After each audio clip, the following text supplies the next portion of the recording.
Páscoa em Emaús, Baby.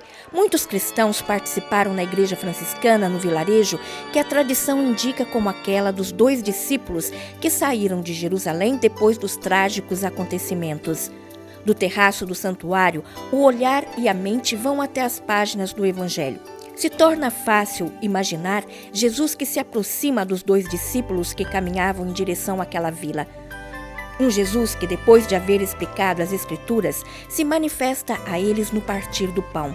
É neste lugar que o custódio da Terra Santa, Padre Pier Battista Pizzaballa, presidiu a celebração e, no final, distribuiu a todos os fiéis o pão abençoado, que é o símbolo deste santuário, mas também do encontro e da presença do ressuscitado.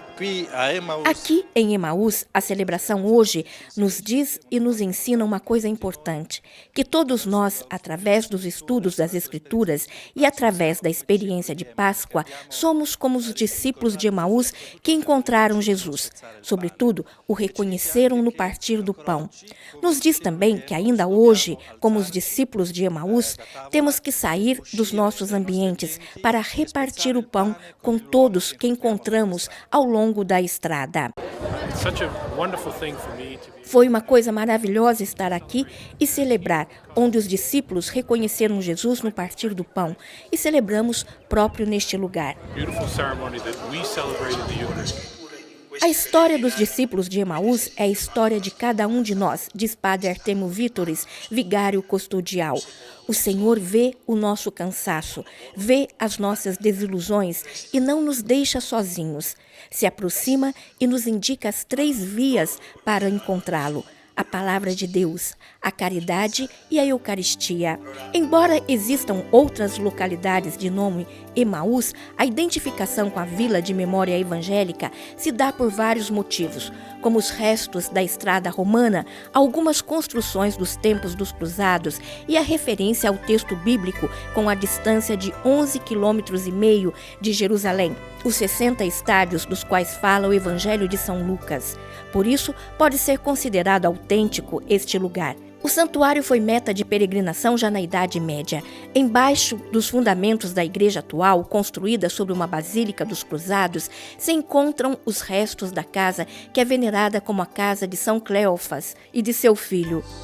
A igreja estava completamente cheia, muitos os peregrinos, este ano em particular espanhóis e italianos. Mas esta segunda-feira de Páscoa em Emaús foi um encontro especial, sobretudo para os cristãos locais, especialmente da Paróquia Latina de Jerusalém. Veja quantos cristãos palestinos vêm aqui em Emaús. Por causa das medidas de segurança israelense e do muro de separação, para as nossas famílias é muito difícil vir aqui. Devemos passar por Ramallah, através do checkpoint, fazer um giro muito longo. Esperamos que a paz aconteça nesta Terra Santa, que o muro caia e que a vida volte a ser como antes, como há 10 ou 20 anos, quando aqui era tudo aberto e muitos cristãos e peregrinos vinham. Uma presença cristã assim numerosa aqui no santuário de Emaús não é uma imagem comum, e não somente porque no vilarejo palestino completamente muçulmano vive somente uma família cristã, mas por causa do fechamento aos acessos. É quase impossível chegar ao santuário. Nos últimos 4 meses, somente 4 grupos de peregrinos passaram. E também, hoje, somente com uma permissão especial, os ônibus puderam chegar ao local. Adquirido pelos franciscanos no século XIX, o lugar foi sede do Seminário Menor da Custódia e acolhia estudantes de todos os países árabes. O seminário foi fechado em 67 para depois ser reaberto em 86, como recorda Padre Firas, que viveu aqui como seminarista nos anos 80. Agora, infelizmente, Emaús é uma história de solidão e isolamento.